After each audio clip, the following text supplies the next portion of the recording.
राधे राधे दोस्तों, मैं आपकी एस्ट्रो दोस्त एस्ट्रोलॉजर अर्चना गुप्ता अपने ज्योतिष के चैनल पर आप सभी का हार्दिक स्वागत करती हूँ। और कैसे हैं आप सभी?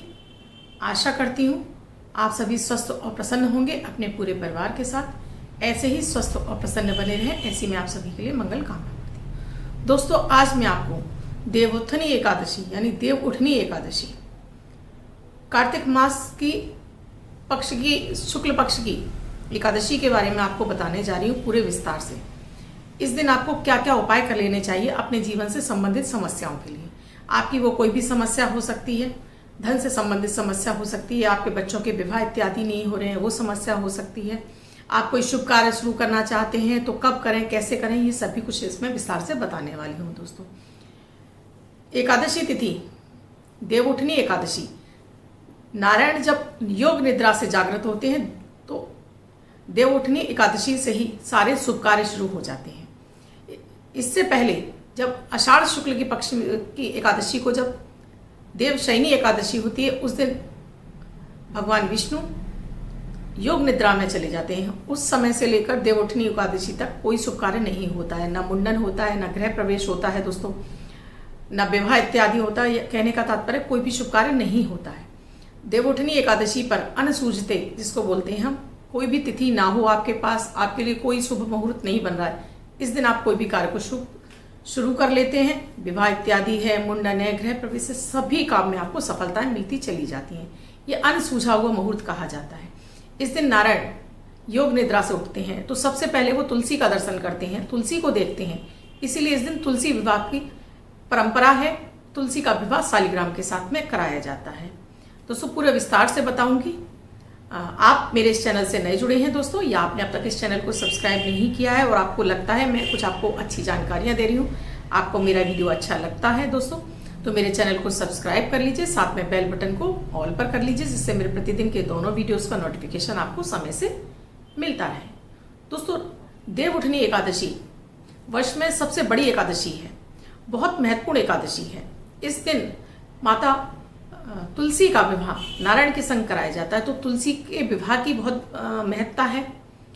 जिन दंपतियों के कन्याएं नहीं हैं, क्योंकि कन्यादान महादान माना जाता है, इस जीवन में जिस व्यक्ति ने कन्यादान कर लिया वो बाकी सारे ऋणों से मुक्त माना जाता है। जिन दंपतियों के कन्याएं नहीं हैं यानी बेटियां नहीं हैं, वो देवोत्थनी एकादशी पे अगर तुलसी का विवाह कराते हैं तो उन्हें भी कन्यादान के समान पुण्य फल की प्राप्ति होती है। दोस्तों, इस दिन आपको अखंड दीपक जलाना चाहिए अपने घर के मंदिर में, क्योंकि ये दीपों का दान इस दिन बहुत आवश्यक होता है। दीप दान से देवता प्रसन्न होते हैं हमारे।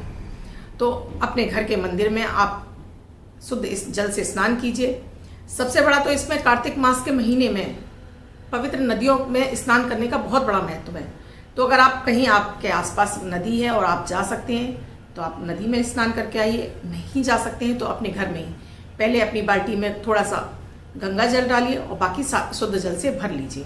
अब मान लीजिए आपके घर में कोई शुद्ध जल नहीं है किसी भी तरह का, तो आपको क्या करना है, आपको इस तरह से उंगली करनी है, माता गंगा का ध्यान करना है। आपको माता गंगा से प्रार्थना करनी है कि आप इस बाल्टी के जल में आकर प्रवेश कीजिए और मुझे गंगा जल के समान स्नान का फल प्रदान कीजिए। और इस तरह से करके उंगली को यूं मुड़ते हुए आप इसको धरती पर ले आइए, जैसे आप माता गंगा को धरती पर ला रहे हैं। इस जल से आप स्नान करेंगे तो आपको गंगा नदी में जल के स्नान करने के बराबर पुण्य की प्राप्ति होगी। तो सबसे पहले तो आपको स्नान ही करना चाहिए। उसके बाद तुलसी के पौधे की विशेष पूजा करनी चाहिए। तो इस दिन अगर आप तुलसी विवाह करा रहे हैं तो ये बहुत ही उत्तम बात है आपके लिए। अगर नहीं करा रहे हैं और आप मान लीजिए कुंवारी कन्याएं हैं, ये तो सभी के लिए है कि आपको तुलसी की पूजा करनी चाहिए।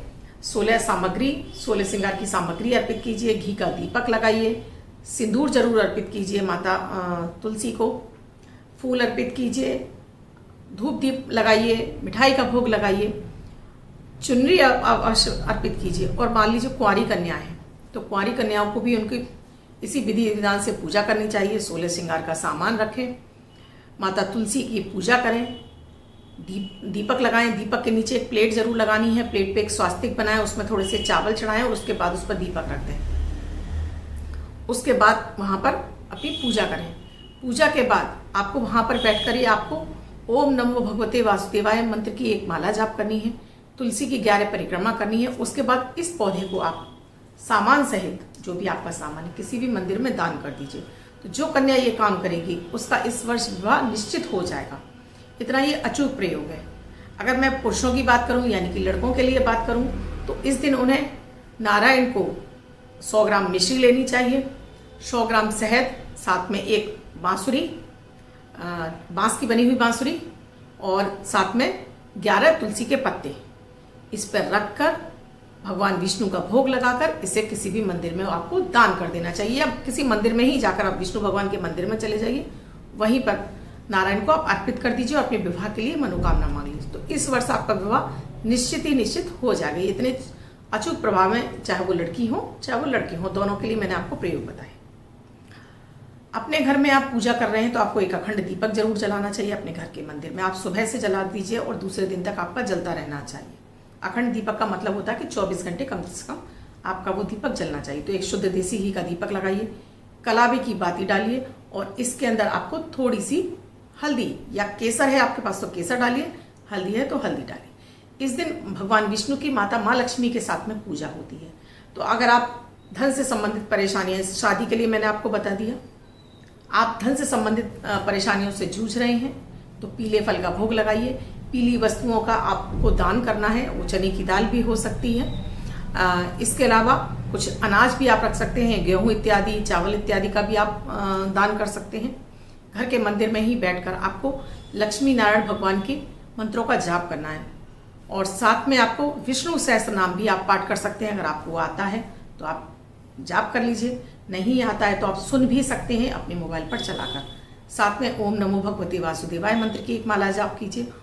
ओम ह्रीम श्रीम लक्ष्मी नारायणभ्यो नमः, ओम ह्रीम श्रीम लक्ष्मी नारायणभ्यो नमः, इस मंत्र का भी आप जाप कर सकते हैं।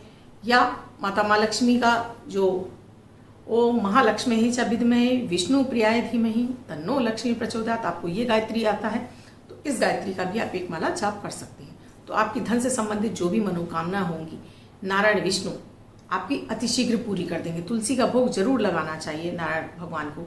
खोए की मिठाई है, दूध की मिठाई है या खीर बनाइए, मेवे की खीर बनाइए, उसमें थोड़ा सा केसर डाल दीजिए, हल्दी का तिलक जरूर लगाइए। नारायण को, माता माँ लक्ष्मी को पीले वस्त्र अर्पित कीजिए, पीले फूल अर्पित कीजिए, पीली मिठाइयाँ, फल, आप जो भी अपनी श्रद्धा स्वरूप आप अर्पित कर सकती हैं वो कीजिए।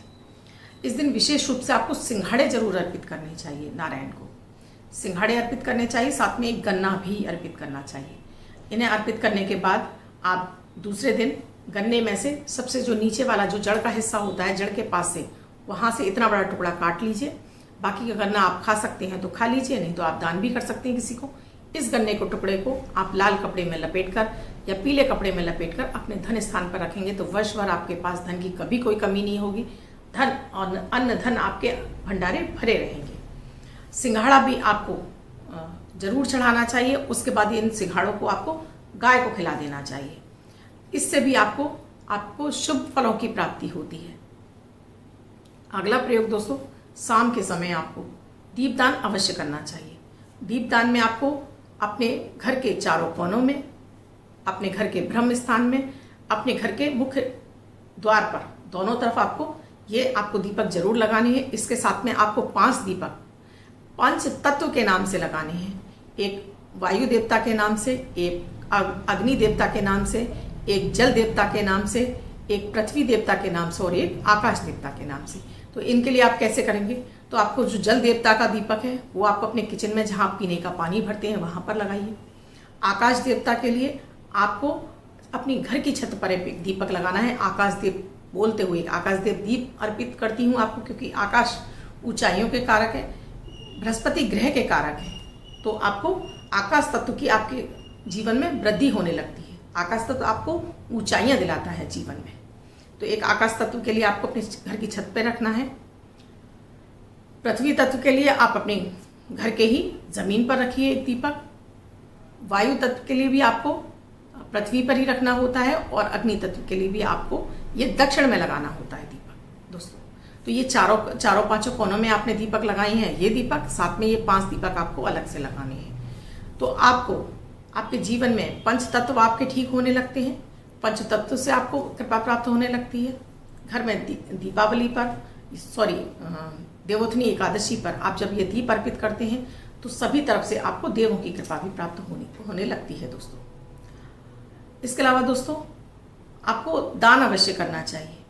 दान में आप किसी भी गरीब को दान कर सकते हैं, किसी ब्राह्मण को दान कर सकते हैं। ऊनी वस्त्र हैं, इस समय सर्दी का मौसम शुरू हो रहा है तो आप ऊनी वस्त्र भी धारण, जिसमें कंबल है या मौजे हैं या स्वेटर हैं या टोपे हैं, कुछ भी आप अपनी श्रद्धा अनुसार जो आपकी पॉकेट बोलती है वो दान आप कर सकते हैं दोस्तों। तो एकादशी का बहुत अधिक महत्व है दोस्तों। आप ये मत सोचिए कि इस बार इतवार को पड़ रही है यानी रविवार को पड़ रही है तो हम एकादशी का पूजन कैसे करेंगे। इस समय मान्य है एकादशी का पूजन। इसके साथ ही दोस्तों आपको मेरा वीडियो अच्छा लगा हो और मुझसे कोई आप जानकारी चाहते हैं तो मेरे इसी वीडियो के नीचे से आपको कमेंट बॉक्स में लिखना होगा। वीडियो अच्छा लगा हो तो लाइक शेयर सब्सक्राइब जरूर कीजिए। कमेंट में जय माता दी राधे राधे अवश्य लिखिए दोस्तों। चैनल को सब्सक्राइब नहीं किया है तो चैनल को सब्सक्राइब कीजिए। इसके साथ ही मैं अमृत की बूंद और जादुई अक्षर डेली आपको देती हूँ, आपको चंद्रमा को बलि करने के लिए, मानसिक तनाव से मुक्ति दिलाने के लिए, साथ में आपको भाग्य का साथ मिलता रहे तो आपको उनको भी जरूर करना चाहिए। इसके अलावा दोस्तों आपको अपनी कुंडली का विश्लेषण कराना चाहते हैं, मैं कुंडलियों का विश्लेषण भी करती हूँ तो स्क्रीन पे साथ में डिस्क्रिप्शन बॉक्स में मेरा व्हाट्सएप नंबर है। मेरा व्हाट्सएप नंबर है 8077506510। इस नंबर पर आप कॉल या मैसेज के द्वारा प्रोसीजर जान सकते हैं। ये सुविधा मेरी पेड है दोस्तों, यहाँ आपको फीस देनी होती है। आप किसी समस्या से जूझ रहे हैं और आपका कोई एक क्वेश्चन है तो कमेंट में लिखिए अपना नाम, अपना डेट ऑफ बर्थ, अपना टाइम, अपना बर्थ प्लेस, अपना एक क्वेश्चन। रैंडमली सिलेक्ट होने पर आपको अगले दिन उस वीडियो में आपको आपके क्वेश्चन का जवाब जरूर मिलेगा। धन्यवाद दोस्तों, मेरा अगला वीडियो भी जरूर देखिए। धन्यवाद।